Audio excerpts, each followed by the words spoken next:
Welcome to Make the Grade with the Success Doctor, Stephen Green, where you'll discover actionable strategies to help your student to reach their academic goals, to excel at standardized testing, and to plan for the college admissions process painlessly. And now, here's your host, Dr. Stephen Green.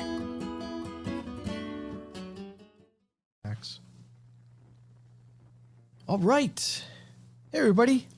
Steve Green here. My guest, Carlee Myers, D-A-I-S. What to figure out what that means. Anyway, it is Education Live Thursday, but wait, it's Monday. Can you believe it? This is a special edition because Carlee couldn't make it on a Thursday, and I thought it was very, very important to bring her into the show because I think she's got a lot to say. She's been a frequent guest in the Make the Grade universe. In fact, you want to hear a little trivia, Carlee? With today's, whatever you want to call it, we're doing today, event, you are now tied for first place in the most times being a guest in my stuff. How about that, What? huh? Yeah, it's an incredible thing here. And look who says hi. Oh, hello, Melissa. Hello, our friend Melissa. Yes. So let me get this going here. Let me play the theme song. Hello, Melissa. Great to have you. So let's do this right here. Let's get back on cue. And so this is Education Live, Monday, usually Thursday. Today we're going to be talking about stress. Stress. Anybody stressed? A reason to be stressed? Legitimate reason, not legitimate. It happens. It's not what causes it, it's how you cope with it. At least I'm going to throw that out there. We have an expert in the field. Living it, working it, helping people every day. So let's just get right to it. Carlee Myers, what does DAIS stand for? Diplomate of the American Institute of Stress. Oh, dang. So you got to take a test or something? Is it like an exam? It's a professional affiliation. It's a really good organization. Yeah. It is probably. So let me give you a little background here. Carlee has a long history of helping people. She's got a company called Stress Less Co., which is stresslessco.com. I'll let her tell you really more about it. But what I've learned is this is just about helping people. She does this through group circumstances, individual circumstances. She has a system, a 7-step system, proprietary system she developed based on her own experience, kind of her intuition working with people, some professional background as well. So I think it's safe to say she knows what she's talking about. And she's walking the walk. So why don't you, in your own words, just tell us basically what's a typical day look like for you, if there is such a thing? Oh, a typical day. So that's that's too a hard a great question to start out with. Yeah. So I was anticipating like an introduction, but a typical day. Well, that was the introduction. That was my introduction. Yeah. So, a typical day for me is there is no typical day, I would say. But I will say that, it's important. I think we've talked about this in the past for us as humans to have a grounding routine where we are creatures of habit. So for me, I start each day by managing my energy. I do a few different activities.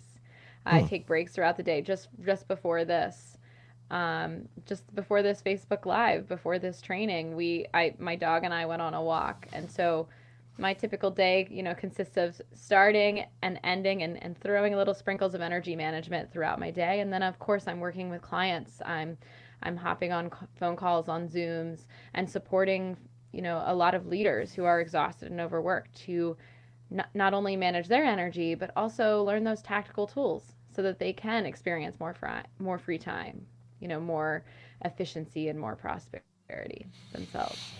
So is there any niche or particular population of people that you feel you help the most, or is there some, how would you describe this? Yeah, so I love to work with female leaders. So I love working with business owners, doesn't matter what size. I love working with executives, and I love working with managers.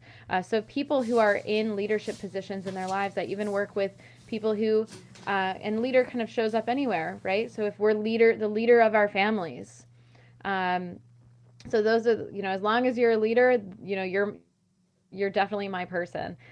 Those are the types of people that I really, really love working with, and I specialize in working with.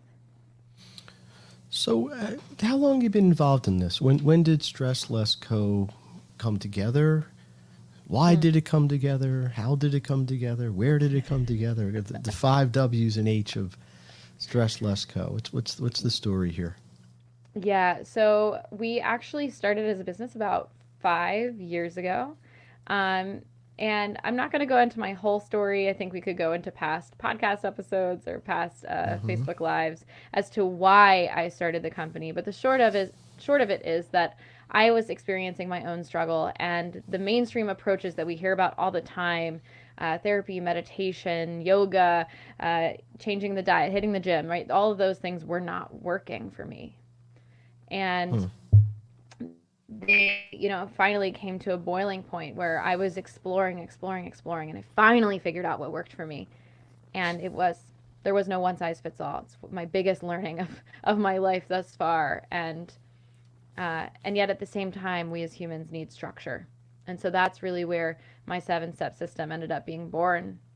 It was born out of that realization that there's no one size fits all, and yet we still need some structure. We still need some guidelines, some guidance to get where we want to go. So tell us about the 7 steps, at least as much as you want to get into it. And does everybody work through these the same, or is it, I mean, as you said, no one size fits all, right? So maybe one person needs step 1, 3, 6, and 8. Well, there's no 8. 1, 3, 6, and 7. Somebody else, I assume everybody starts at 1, right? Yeah. Yeah. So can you briefly describe what that is? And by the way, here, check this out. Impressive. Setting the mood. We're setting the mood here. So 7 steps. So how's that work? 7 steps. So every single one of my clients goes through all 7 steps. Now each step is unique to the individual, and that's where the one size fits all doesn't jive, right? So each individual takes what they will and leaves the rest from each step. So step 1 is to deepen your spiritual understanding.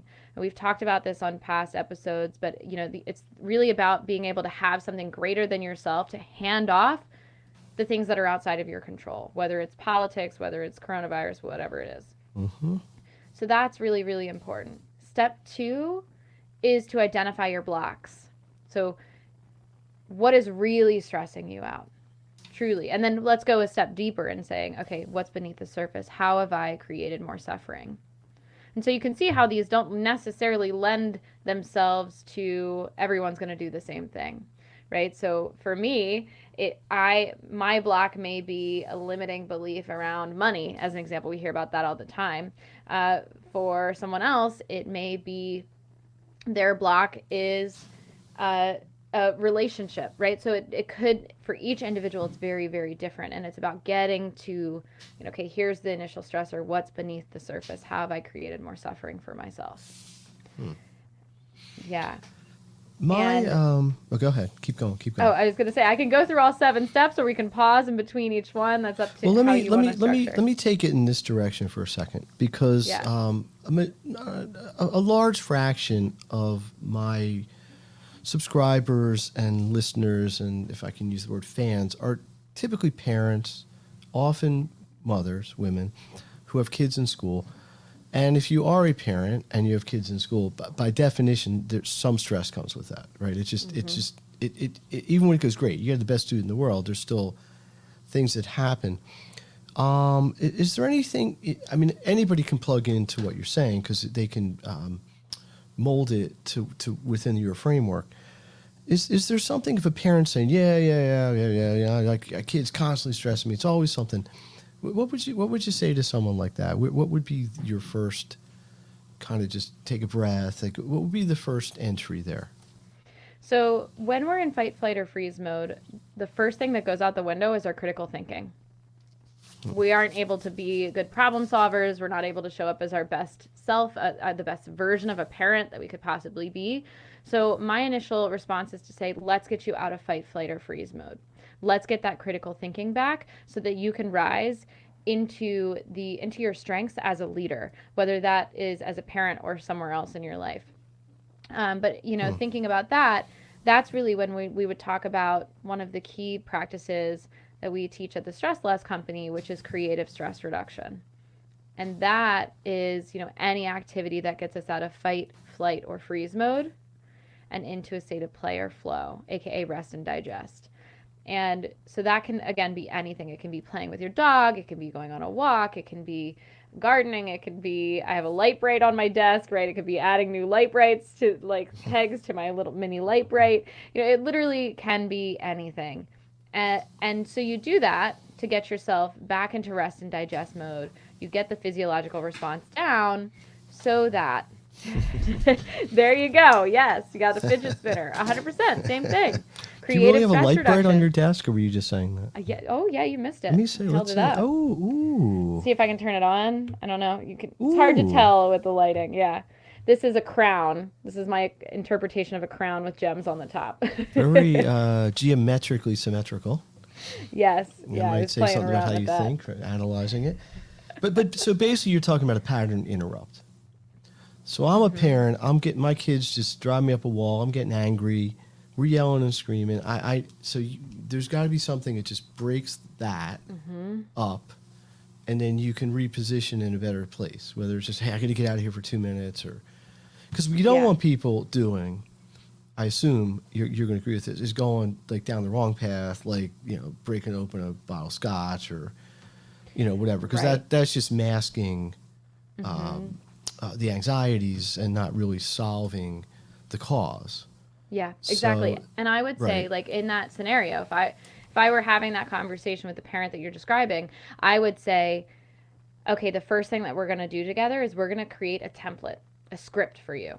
The script being, I'm not pleased with what you've just done, depending on what kind of scenario it is. Let's say the siblings are fighting and someone hits someone upside the head, right? That's my niece and nephew would do something like that, right? I'd be like, I'm not pleased with what just happened, what just transpired, but I need a minute, and I will be back in 5 minutes, or 1 minute or whatever, and give them that communication that they know they're not off the hook, but you need time to gather your thoughts. You need time to. Interesting. Well, I'll give you a common thing. In fact, 2 hours ago, I was on the phone with a parent talking about this. Is the scenario where the kid just doesn't want to do his homework or her homework? The parent and the child argue for 45 minutes. Start your homework. Get your homework. Get in there. Do your homework. The homework would have taken 10 minutes to just go in and do. And I've brought this up probably 20 times in conversations with people because it is so common. Sometimes it's a difference of priorities. Obviously, sometimes it's more important for the parent that the child's doing something than the child cares about it. But I love the idea, though. So basically, you're giving people kind of a pre-made pattern interrupt. I'm going to use that word again because that's the psychology term that they can, and it communicates to themselves, hey, I got to get out of here for a second. But it also doesn't just make it an anger thing. Like they're not just storming out of a room. So they're also communicating to the kid, listen, we're not done, like you said. We got to work this out. I just got to go take care of something for a second. When I come back, we're going to pick this up and hopefully get it solved. Great advice. And that can be used with so many different things.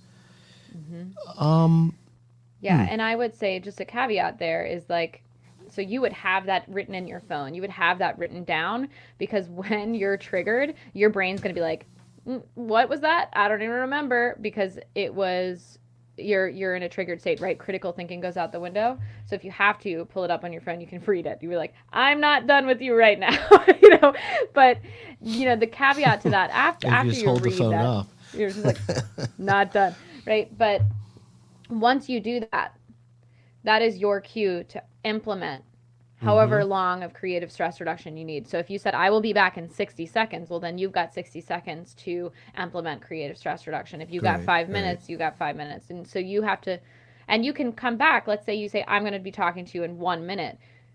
And after 1 minute, you're still in a triggered state. You can come back and you say, I know I said 1 minute. I need about 10 more, right? And so you have these kind of scripts or these pathways that you've already scripted out for yourself so that you can show up in your strengths as a parent.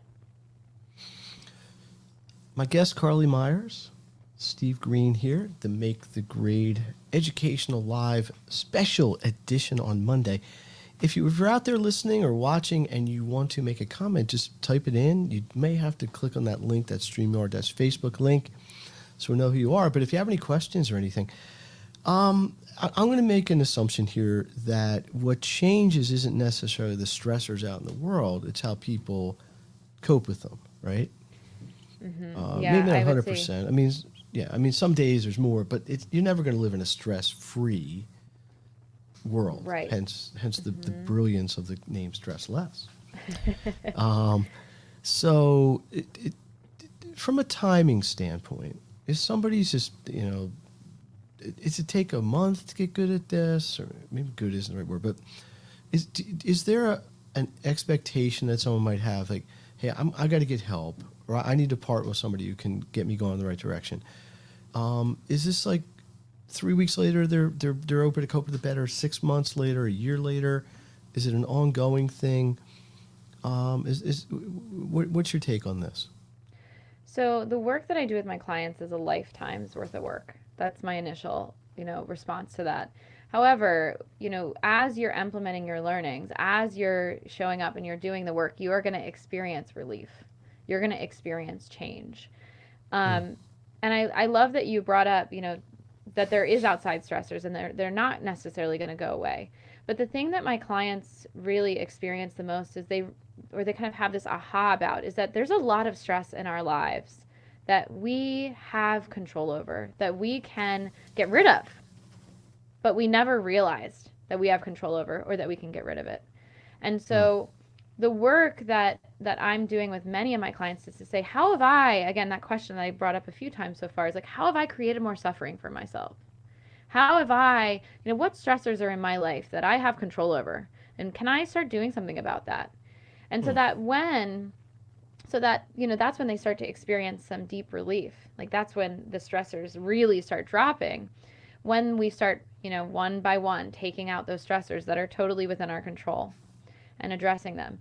And that way, when there's a big stressor that is completely outside of our control, whether it's a pandemic or whether it's something unexpected in our family or whatever it is, when there's that stressor that's outside of our control, we're able to cope quicker because that big stressor, that outside of our control stressor isn't piled on top of, all these other things.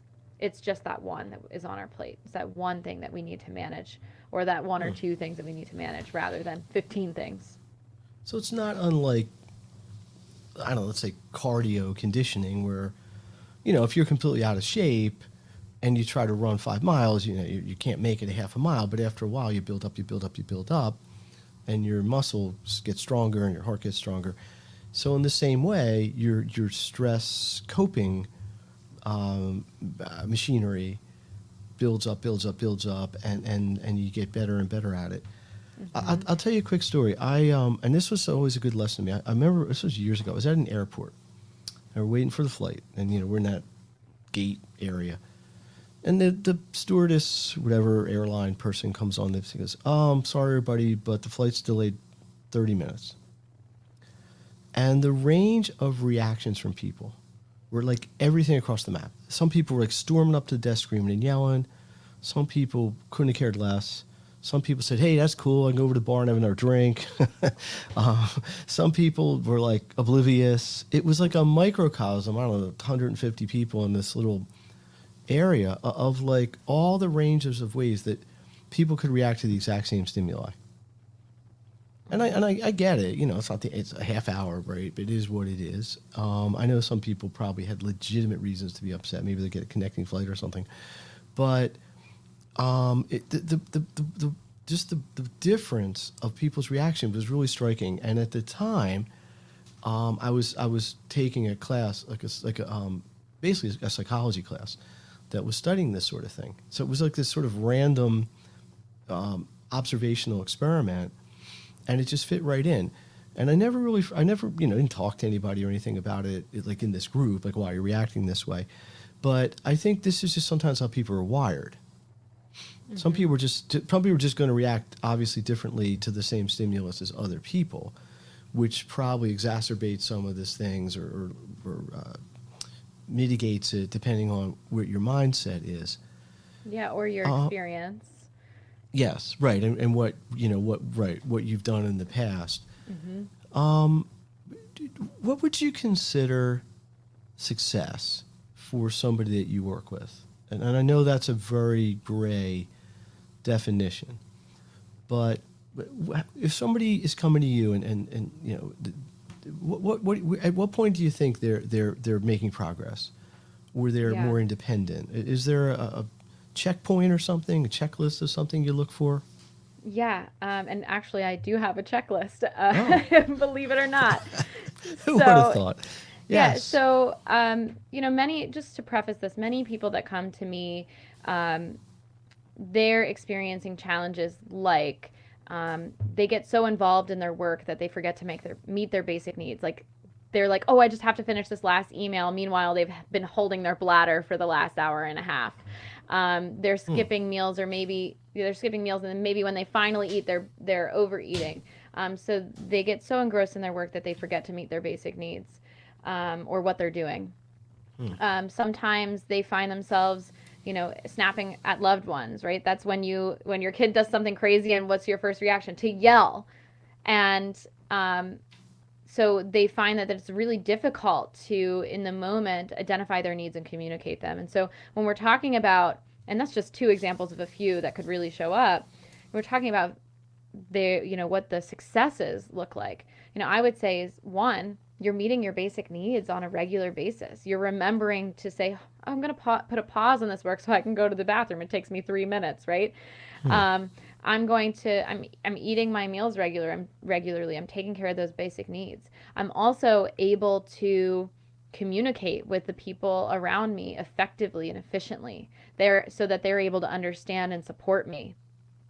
I'm able to, a lot of the folks that I work with can struggle in environments where other people's emotions and energy are off. So if you have a coworker or someone in your home who is aggressive, they got that like aggressive energy when they get upset, or maybe they're feeling sad, you start to take in that energy. So another success would be able to have the capacity to be around people that are struggling and not have it affect your own emotional state. You're able to be strong, you're able to be steady, and you're able to hold space for that. So, an example of what you just shared is that kid that's like, I don't want to do my homework, and the parents are going back and forth, right? A success for the parent would be able to be strong, steady in their grounded place and hold space for their child's emotions around not wanting to do the homework, but not Hmm. taking it in as frustration, not taking in or on that emotion of their child and then projecting it back at them. Which is often what happens. Mm-hmm. And then it escalates, and then it's bad. Carlee Myers, my guest. We're going to wrap this up in a few minutes, but I want to give you a chance to plug your website and anything else. I know you have a consultation that you offer people, which I would encourage people to take advantage of. I think you'd really, if nothing else, you'd have a nice conversation, probably get some really good help here from Carlee. So talk about that. It's stresslessco.com, which is coming up Yeah. underneath us, if you can see that. Yep. Here it comes. Here it So comes. stresslessco.com/apply for that Okay. specific offer. So what I'm offering is actually a complimentary stress assessment, where it's a 30 to 45-minute phone call where we hop on the phone and we get to the root of what's causing the overwork, the exhaustion, the stress for you. I hold energetic space for you. I listen deeply, and then together we get to the root of why you haven't found that peace and that freedom that you desire yet. Yet is the key word. So you can visit stresslessco.com/apply. You'll just fill out that application, and should it be a good fit for working together, a member of my team will be in touch within 24 to 48 business hours. Got anything special coming up? Like anything beyond your normal stuff, or? So we've got the Selfish Philly conference coming up on October 1st. So it's a bit a ways, but we're getting ramped up Be for it. here We're before getting we know excited it. about it. It will be here Yep. before we know it. Dr. Stephen Green will be there. Make the Grade will can be you there as believe- well. Yes, I am very much looking forward to it. Hope it might be the next time I leave my house here, my office, but hopefully not. Yeah. So talk about that for a minute, and then we're gonna wrap this up for today. So what Selfish Yeah. Philly is about what?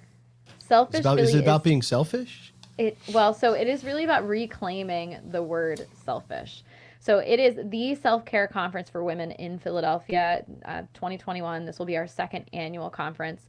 And the reason that we've chose that name is actually because women are typically called three things when they're being insulted. They are called fat, they are called crazy, or they are called selfish. Now, there's a lot of people addressing fat. Wonderful. A lot of great body positivity movements going on. Nike, I believe it was, did an incredible commercial on crazy. Show them what crazy is, but no one's talking about the word selfish. And so this conference is all about how do you take care of yourself and meet the needs of others? How do you reclaim the word selfish to say, wait, I have to do this in order to be the best leader, the best parent, the best mom, the best business owner, whatever it is that I can possibly be. And that is October 1st.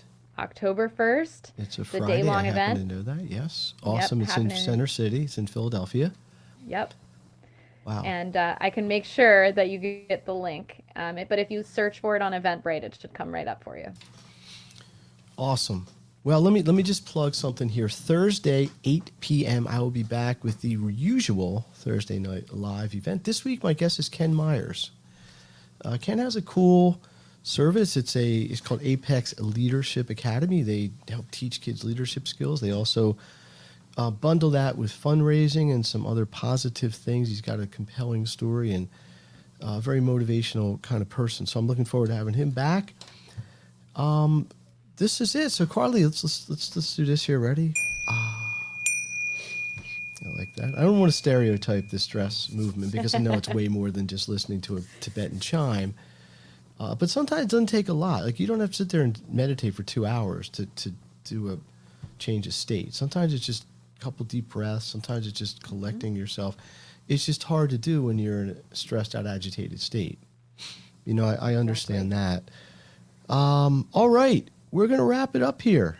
Let's see what I got here. Well, I do want to say thank you so much for having me. And thank you for the comments that came in. It was really fun to read some of those.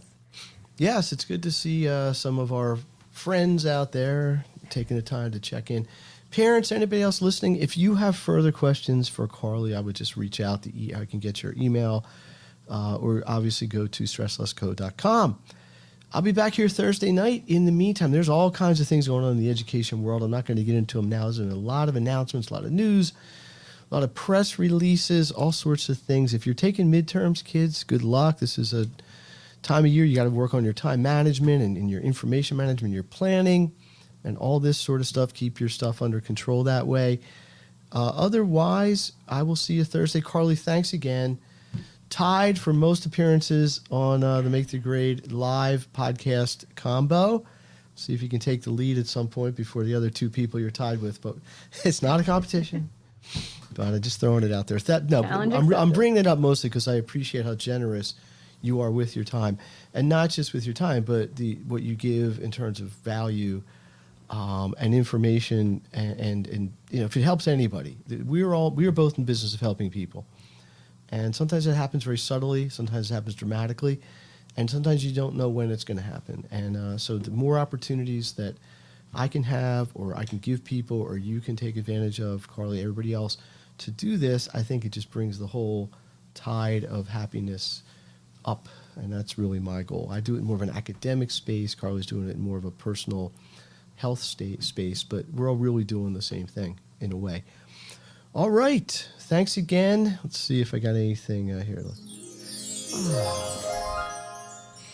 Here we go. Here's the Make the Grade theme song. See everybody Thursday, if not before. Thank you very much. See you next time.